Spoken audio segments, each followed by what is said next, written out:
ഈ PMശ്രീ എന്ന് പറയുമ്പോൾ ഞാനും എന്താണെന്ന് മനസ്സിലായില്ല, എന്താണെന്നൊന്ന് പഠിക്കണമെന്ന് ആഗ്രഹിച്ചു. ഇത്രയും വലിയ ചർച്ചയാവണമെങ്കിൽ അതെന്താണ് അന്ന് മനസ്സിലാക്കാൻ തീരുമാനിച്ചു. അപ്പോൾ ഇത് വലിയ ചർച്ചയൊന്നും ആക്കേണ്ട കാര്യമില്ല എന്നാണ് എൻ്റെ അഭിപ്രായം. കാരണം ഇത് നമുക്ക് കിട്ടേണ്ട കാശാണ്. ഈ ഫണ്ട് കിട്ടിയെന്ന് പറഞ്ഞ ഒരു ബുദ്ധിമുട്ടും ഇല്ല. നമ്മൾ അതിൽ തന്നെ എഗ്രിമെൻറ്റിൽ പറയണം, നമുക്ക് അത് കരിക്കുലത്തിൽ കേന്ദ്രം ഇടപെടാൻ പാടില്ല, സ്കൂൾ നിശ്ചയിക്കുന്നതിലും കേന്ദ്രം ഇടപെടാൻ അനുവദിക്കില്ല. ഇത് രണ്ട് കാര്യം ഉണ്ടെങ്കിൽ പിന്നെ നമ്മളൊന്നും ഭയക്കേണ്ട, നമ്മുടെ കാര്യങ്ങളെല്ലാം നമ്മൾ തന്നെ തീരുമാനിക്കും. ഈ കാര്യങ്ങളൊക്കെ അറിയാത്തത് കൊണ്ടാണോ, അറിഞ്ഞിട്ട് അറിഞ്ഞില്ല എന്ന് അഭിനയിക്കുകയാണോ എന്തോ. ഇതാ ഒരു പ്രസംഗം നിങ്ങൾ കേട്ടു നോക്ക്. ഒരു മയക്ക് കിട്ടിയാൽ എന്തും വിളിച്ചു പറയാം എന്ന് പറയുന്ന ചില ആൾക്കാരുണ്ട്. പക്ഷെ ഈ പ്രസംഗം ഒന്ന് കേട്ടു നോക്ക്. കേരളത്തിലെ മുഖ്യമന്ത്രി ആണും പെണ്ണും കെട്ടവനായതുകൊണ്ടാണ് അതിൽ പോയി ഒപ്പിച്ചത് എന്ന് പറയാതിരിക്കാൻ നോക്കില്ല. ഒന്നുകിൽ മുഖ്യമന്ത്രി ആണാകണം, അല്ലെങ്കിൽ പെണ്ണാകണം. ഇത് രണ്ടും കെട്ട ഒരു മുഖ്യമന്ത്രിയാണ് നമുക്ക് കിട്ടിയത് എന്നാണ് നമ്മുടെ അപമാനം. അപ്പൊ എനിക്ക് സാറിനോട് പറയാനുള്ളത്, സാർ അറിഞ്ഞില്ലേ ഇത് ആരാ ഒപ്പിട്ടതെന്നു? സാർ ഇതൊക്കെ പറയുമ്പം ഇതൊക്കെ മനസ്സിലാക്കിയിട്ടല്ലേ സാർ പറയേണ്ടത്? ഇതിനുത്തരം അവർ തന്നെ പറയാം. അതിനു മുമ്പേ സാർ പറയുന്ന ബാക്കി ഇവിടെ നമുക്ക് കേൾക്കാം. അതാണ് നമ്മൾ അനുഭവിച്ചുകൊണ്ടിരിക്കുന്നത്. നാളെ നമ്മളെ കുട്ടികൾ ഇത് പഠിക്കേണ്ടി വരും. വികലമായ ചരിത്രം, തെറ്റായ ചരിത്രം, ഭാഷകൾ മാറ്റിവെക്കുകയാണ്. അറബി, ഉറുദു, ഇംഗ്ലീഷ് ഒന്നും പഠിക്കണ്ട, ആകെ സംസ്കൃതവും ഹിന്ദിയും പഠിച്ചാൽ മതി എന്നുള്ളിടത്തേക്ക് വരികയാണ്. പിഞ്ചു പ്രായത്തിൽ ചെറിയ കുട്ടികളെ പോലും അവരുടെ മതത്തെക്കുറിച്ചും അവരുടെ വിശ്വാസത്തെക്കുറിച്ചും അറിയാത്തൊരു വിദ്യാഭ്യാസം നൽകാനുള്ള ശ്രമങ്ങൾ നടന്നുകൊണ്ടിരിക്കുന്നു. സാർ എന്തിനാണ് ഈ ജനങ്ങളെ പറ്റിക്കുന്നത്? കേന്ദ്രീയ വിദ്യാലയ സ്കൂളുകളും നവോദയ സ്കൂളുകളും ഇപ്പോഴും പ്രൈം മിനിസ്റ്ററുടെ അവിടെ നിന്ന് ലഭിക്കുന്ന ആനുകൂല്യങ്ങൾ വാങ്ങിച്ചുകൊണ്ടാണ് പ്രവർത്തിക്കുന്നത്.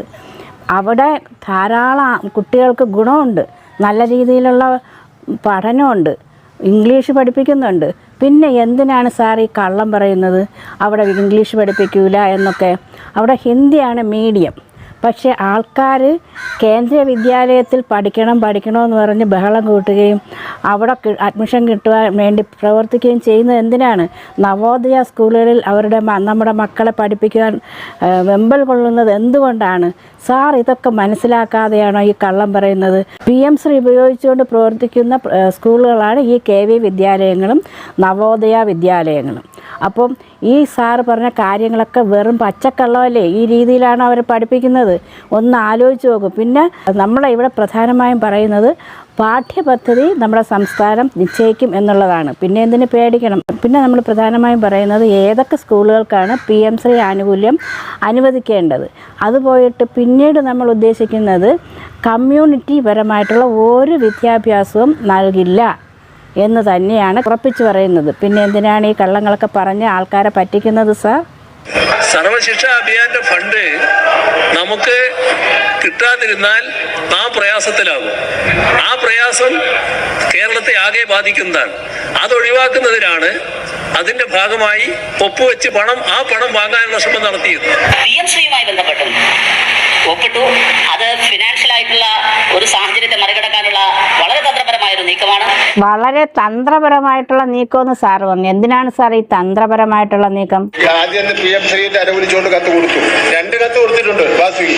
ഒന്ന് PMശ്രീയില് സഹകരിച്ചു പോകാവുന്നുള്ള കത്ത്. രണ്ടാമത് സഹകരിക്കാൻ തയ്യാറല്ല, കെറ്റിന്റെ പേരിൽ വയ്ക്കണമെന്നും പിന്നെ ഗവൺമെന്റ് പോളിസിപരമായി നയപരമായി തീരുമാനിക്കേണ്ട കാര്യമാണെന്ന് പറഞ്ഞ് കൊടുത്തിട്ടുണ്ട്.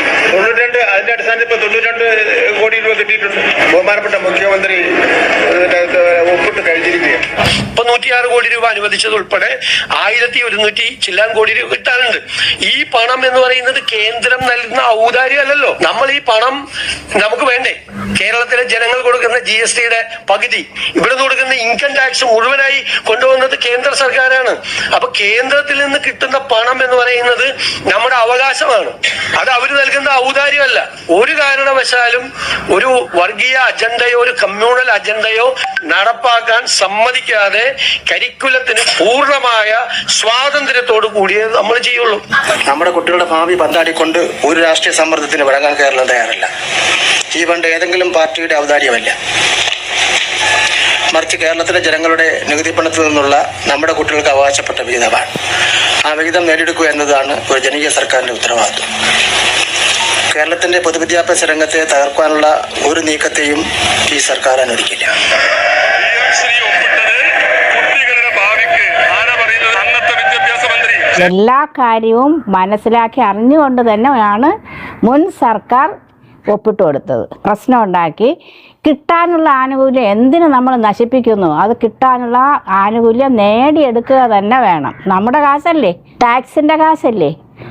ദയവായി എല്ലാവരും കൂടെ സമരം ചെയ്ത് നശിപ്പിക്കരുത്.